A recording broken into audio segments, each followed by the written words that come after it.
24 film മീഡിയയുടെ പുതിയൊരു അധ്യായത്തിലേക്ക് എല്ലാവർക്കും സ്വാഗതം. ഈ ഭാഗങ്ങളിൽ പൈപ്പ് അഥവാ വെള്ളം വരുന്നത് വാസ്തുദോഷത്തിന് കാരണമാണ്. ആ വീട്ടിൽ ധനം നിൽക്കില്ല. എന്റെ അടുത്ത് ഒരുപാട് പേര് ഈ ഒരു വാസ്തു ഒക്കെ നോക്കുവാൻ ചെല്ലുന്ന സമയത്ത് പറയാറുണ്ട്, തിരുമേനി ഈ വീട്ടിൽ താമസിച്ചിട്ട് ഒരു അസ്വസ്ഥത, സമാധാനവുമില്ല എന്ന പ്രശ്നങ്ങളൊക്കെ.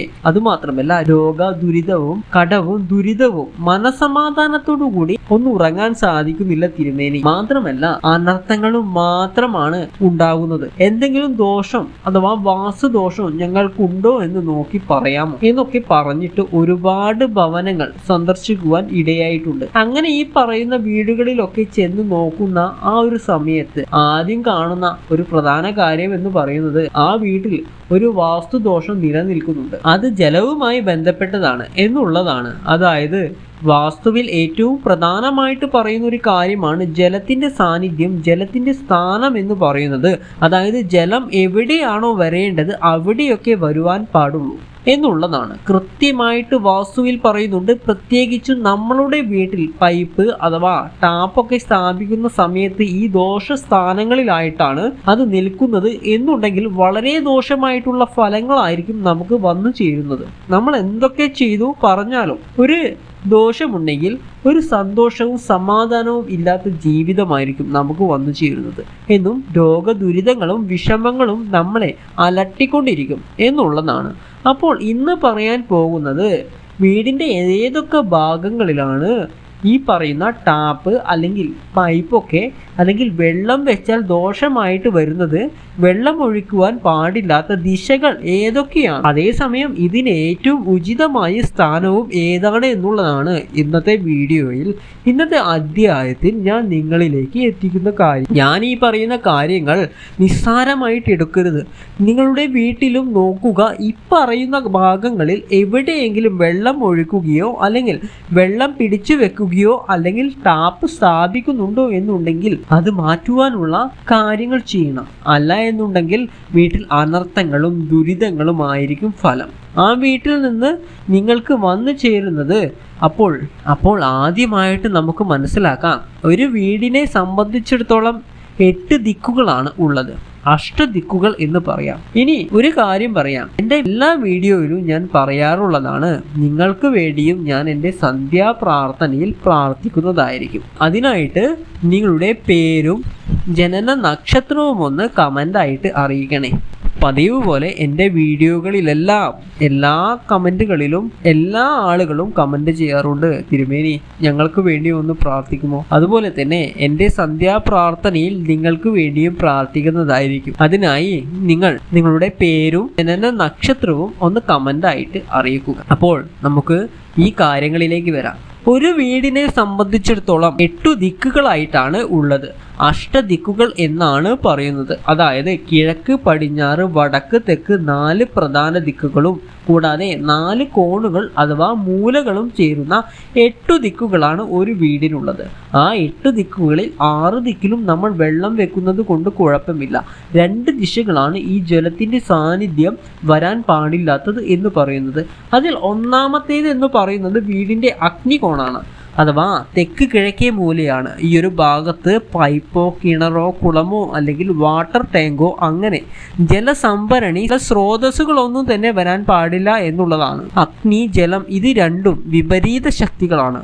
വീടിൻ്റെ തെക്കു കിഴക്കേ മൂലയ്ക്ക് വീടിന് പുറത്തായിട്ട് വീടിനകത്തായിട്ട് ആ മൂല ചേരുന്ന ഭാഗത്താണ് നിങ്ങളുടെ വീട് അല്ലെങ്കിൽ വീട്ടിൽ പൈപ്പ്, ടാപ്പ്, സിങ്ക് ഇതൊക്കെ വരുന്നത് എന്നുണ്ടെങ്കിൽ ആ വീട്ടിൽ വാസ്തുദോഷം നിലനിൽക്കുന്നു എന്നുള്ള കാര്യമാണ്. ഒരു കാരണവശാലും തെക്കു കിഴക്കേ ചേരുന്ന മൂലയ്ക്ക് ഇത് വരാൻ പാടില്ല എന്നുള്ളതാണ് ഒന്നാമത്തെ കാര്യം. രണ്ടാമത്തെ കാര്യം എന്ന് പറയുന്നത്, തെക്ക് കിഴക്കേ പോലെ തന്നെ പ്രാധാന്യമുള്ള തെക്ക് പടിഞ്ഞാറ് ഇത് കന്നിമൂല എന്നാണ് പറയുന്നത്.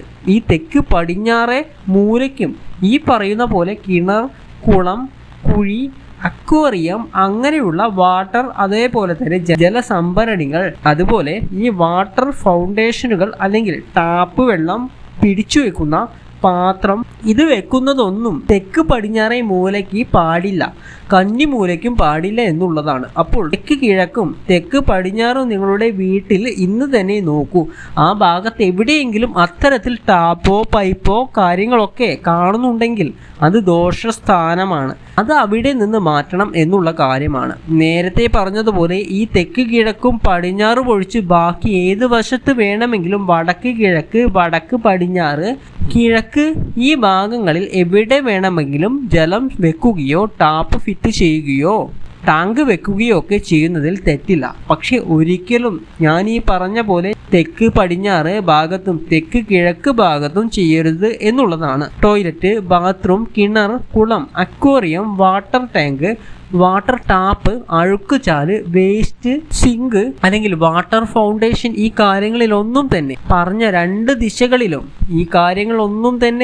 ദിശകളിലും വരുവാൻ പാടില്ല. അക്വേറിയം ഒക്കെ വെക്കുവാൻ ഏറ്റവും നല്ലത് നമ്മുടെ വീടിന്റെ വടക്കു കിഴക്കേ ഭാഗം. ശ്രദ്ധിക്കുക, നമ്മളുടെ വീടിന്റെ വടക്ക് കിഴക്കേ ഭാഗമാണ് ഈശാനകോൺ, ഈശാനമൂല എന്ന് പറയുന്നത്. അവിടെ എക്വേറിയം ഒക്കെ വെക്കുന്നത്, മീനുകളൊക്കെ വാങ്ങിയിട്ട് എക്വേറിയം ഒക്കെ വെക്കുന്നത് നമുക്ക് നല്ല രീതിയിൽ ഉയർച്ച കൊണ്ടുവരും എന്നാണ് പറയുന്നത്. നിങ്ങൾ വേഗം ഉയർച്ച കിട്ടണം, ജീവിതത്തിൽ സാമ്പത്തിക വിജയം ഉണ്ടാകണം, വേഗം നിങ്ങളുടെ ജീവിതത്തിൽ വളർച്ച ഉണ്ടാകണം എന്നുണ്ടെങ്കിൽ നിങ്ങളുടെ വീടിന്റെ വടക്ക് കിഴക്കേ മൂലയ്ക്ക് ഒരു താമരക്കുളം സെറ്റ് ചെയ്താൽ മതി. താമരക്കുളമായിട്ട് സെറ്റ് ചെയ്യുവാൻ പറ്റുന്നില്ല എന്നുണ്ടെങ്കിൽ ഒരു ടബ് വാങ്ങി അതിനുള്ളിൽ താമര വളർത്തിയാലും മതി. ഇപ്പോൾ അങ്ങനെയൊക്കെ നമുക്ക് വാങ്ങാൻ കിട്ടുമല്ലോ. ഈ താമര എന്ന് പറയുന്നത് മഹാലക്ഷ്മിയാണ്, മഹാലക്ഷ്മി പീഠമാണ്. അപ്പോൾ ആ മഹാലക്ഷ്മി വീടിന്റെ ഈശാനകോണായിട്ടുള്ള, ഈശാനമൂലയായിട്ടുള്ള ഈ വടക്ക് കിഴക്കേ മൂലയ്ക്ക് വരിക, ആ വീട്ടിൽ താമര വിരിയുക എന്ന് പറയുന്നത് ആ വീടിന് എല്ലാ ഐശ്വര്യവും പ്രദാനം ചെയ്യുന്നതും. അപ്പോൾ വീട്ടിൽ വലിയൊരു ഉയർച്ച ആഗ്രഹിക്കുന്നവർ, ജീവിതത്തിൽ വേഗം രക്ഷപ്പെടണം എന്നാഗ്രഹിക്കുന്നവർ നല്ല ഒരു താമരക്കുളം വീടിന്റെ ഈ ഒരു വടക്ക് കിഴക്കേ മൂലയ്ക്ക് സെറ്റ് ചെയ്യുക, ഈശാനകോൺ സെറ്റ് ചെയ്യുക എന്നുള്ളതാണ്. വാട്ടർ ഫൗണ്ടേഷൻ ആ വീടിന്റെ ഉള്ളിലേക്ക് വരുന്ന സമയത്ത് അറ്റാച്ച്ഡ് ബാത്റൂം ഉള്ള ഒരു വ്യക്തിയാണ് നിങ്ങൾ എന്നുണ്ടെങ്കിൽ അറ്റാച്ച്ഡ് ബാത്റൂം ഞാൻ ഈ പറഞ്ഞ രണ്ട് കോണിലും വരാൻ പാടില്ല.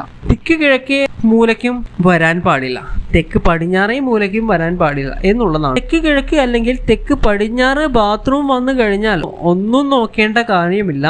ഇനി എന്തൊക്കെ ചെയ്തു എന്ന് പറഞ്ഞാലും, ഇനി എത്ര കോടീശ്വരനാണ് എന്ന് പറഞ്ഞാലും ആ വീട്ടിൽ താമസിച്ചാൽ അസ്വസ്ഥത ഉണ്ടാകും, അല്ലെങ്കിൽ എന്നും അനർത്ഥവുമായിരിക്കും വന്നു ചേരുക എന്ന് പറയുന്നത്. അതുപോലെ നമ്മൾ മനസ്സിലാക്കേണ്ട കാര്യം, അറ്റാച്ച്ഡ് ബാത്റൂം ഉള്ളവർ വീട്ടിൽ പൈപ്പ് വളരെയധികം ശ്രദ്ധിക്കണം. ഒരിക്കലും ഈ അറ്റാച്ച്മെന്റ് ബാത്റൂമിലുള്ള പൈപ്പിൽ നിന്ന് ജലം ഊർന്ന് വീണ്ടുകൊണ്ടിരിക്കുന്ന ശബ്ദം വീട്ടിൽ പതിക്കാൻ പാടില്ല എന്നുള്ളതാണ്. പല വീടുകളിലും പോകുന്ന സമയത്ത് നമ്മൾ ചെയ്യുന്ന ഒരു കാര്യം എല്ലാവരോടും അല്പനേരം സൈലന്റ് ആയിട്ട് ഇരിക്കാൻ പറയും. ബെഡ്റൂമുകളിലൊക്കെ കയറി നമ്മൾ നോക്കുന്ന സമയത്ത് അതടച്ചു കേൾക്കുവാനും പറയും. എന്തിനാണ് എന്ന് ചോദിച്ചാൽ, ഈ ജലത്തുള്ളികൾ ഇറ്റു വീഴുന്നത് ബാത്റൂമിൽ ഉണ്ടോ എന്ന് അറിയാൻ. പല വീടുകളിലും ഈ ബാത്റൂം ടാപ്പിന് ചെറിയ ലീക്ക്, ലൂസ് കണക്ഷൻ ഒക്കെ ഉണ്ടാകാറുണ്ട്. എന്ന് വെച്ച് കഴിഞ്ഞാൽ ഈ ടാപ്പ് അടച്ചാലും അത് പ്രോപ്പർ ആയിട്ട് അടയാതിരിക്കും.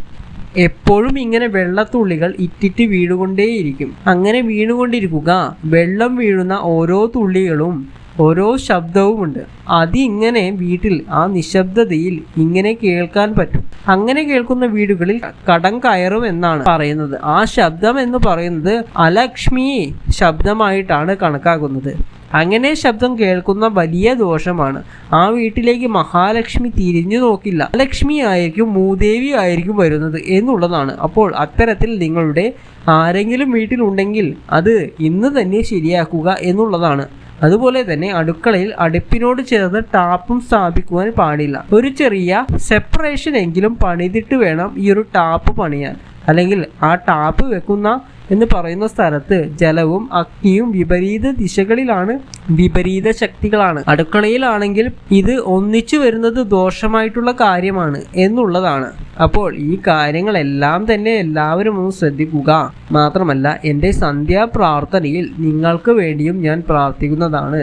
എല്ലാ വീഡിയോയിലും ഞാൻ പറയാറുണ്ട്, നിങ്ങളുടെ പേരും നാളും ഒന്ന് കമൻ്റായിട്ട് അറിയിക്കുക.